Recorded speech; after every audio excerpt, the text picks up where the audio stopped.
Olá a todos! Nesta aula vamos falar sobre os rendimentos e despesas do agregado familiar e a sua importância para a elaboração do orçamento da nossa família. Planear o orçamento familiar é decidir antecipadamente o que fazer com o dinheiro da família. Para o elaborar, é necessário ter em conta os rendimentos da família e as suas despesas. Rendimentos e despesas são, por isso, dois conceitos centrais a que vamos agora dedicar alguma atenção. Os rendimentos correspondem ao dinheiro que o nosso agregado familiar recebe. São exemplos de rendimentos os salários de trabalhadores por conta de outrem, os honorários, no caso de trabalhadores independentes, os subsídios de desemprego, no caso das pessoas que deles estejam a beneficiar, os abonos de família, bolsas de estudo, reformas, rendas de imóveis ou ainda os juros de depósitos. Podemos dividir os rendimentos em fixos e variáveis. Os rendimentos fixos são aqueles cujo valor se mantém inalterado durante o período de tempo que conhecemos. Os rendimentos variáveis, tal como o nome indica, variam ao longo do tempo. Notem que, por vezes, obtemos rendimentos inesperados, com os quais não contávamos, seja quanto ao seu montante, seja porque não tínhamos de todo previsto recebê-los. São os chamados rendimentos imprevistos. Dado o seu caráter irregular, não devemos considerá-los na elaboração do nosso orçamento familiar. Caso contrário, estaremos a incluir receitas que podem nunca chegar a concretizar-se.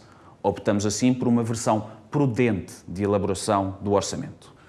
Quando elaboramos o orçamento familiar, devemos considerar os rendimentos que recebemos de facto, ou seja, os rendimentos líquidos, já depois de termos descontado o que se paga de impostos e contribuições para a segurança social.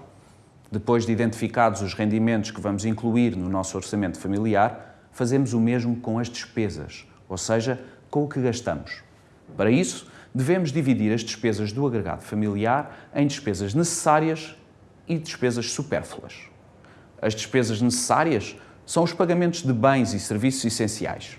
Os exemplos mais evidentes são a alimentação, o vestuário, a habitação, as despesas com a saúde e a educação, consideradas como necessidades básicas. As despesas necessárias podem, por sua vez, ser divididas em dois tipos de despesas, fixas e variáveis. As despesas necessárias fixas são as que não podem ser facilmente alteradas por nossa iniciativa. Um exemplo é a prestação do crédito à habitação. As despesas necessárias variáveis são as que, embora indispensáveis, podem ser alteradas por decisão da família. São exemplos a compra de alimentos ou o consumo de água, gás e eletricidade. Nestes casos, mesmo não podendo passar sem alimentos, água, luz ou gás, podemos alterar os padrões de consumo, se assim o entendermos, ou em função da nossa situação económica. Como referi há pouco, além das despesas necessárias, temos ainda que contar com as despesas supérfluas. Estas despesas são os pagamentos de bens e serviços que correspondem à satisfação não de necessidades, mas de desejos e que, por isso, em alguns casos, podem ser reduzidas significativamente ou até eliminadas. Assim, como exemplos de despesas supérfluas, temos a aquisição de bens de consumo, como é o caso de últimos modelos de vestuário ou de calçado. Note-se que também as despesas supérfluas podem ser fixas ou variáveis. Um exemplo de uma despesa que, mesmo sendo supérflua, também é fixa, é o da compra de uma viagem de lazer a crédito. A despesa em si pode ser supérflua, na medida em que a viagem pode não preencher uma necessidade essencial do agregado familiar, mas também é fixa, já que o montante das prestações desse crédito não será alterado por nossa iniciativa. Um exemplo de uma despesa supérflua variável é a que há pouco referimos a propósito da aquisição de bens de consumo, como últimos modelos de vestuário ou de calçado. Estas despesas podem ter o seu valor reduzido ou eliminado mediante as escolhas de consumo que façamos. Claro que a diferença entre o necessário e o supérfluo depende de família para família e das diferentes etapas da vida. Uma despesa supérflua numa fase da vida pode mais tarde passar a ser considerada necessária.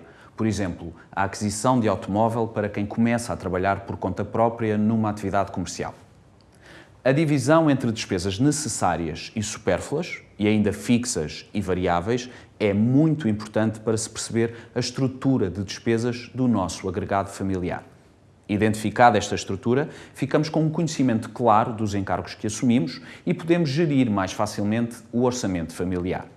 Quanto maior o peso das despesas fixas, mais rígida é a estrutura de despesas do nosso agregado familiar, tornando mais difícil gerir eventuais imprevistos financeiros.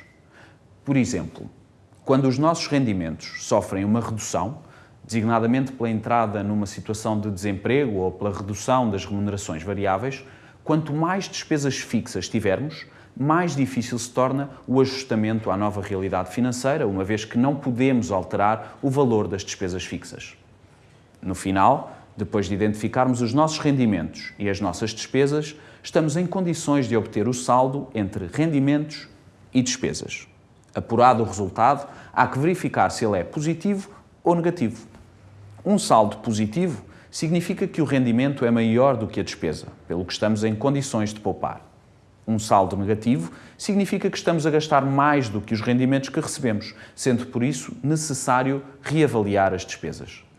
Estes aspectos são também referidos na aula sobre como elaborar o orçamento familiar, que podem encontrar nesta área de formação dedicada precisamente ao orçamento familiar.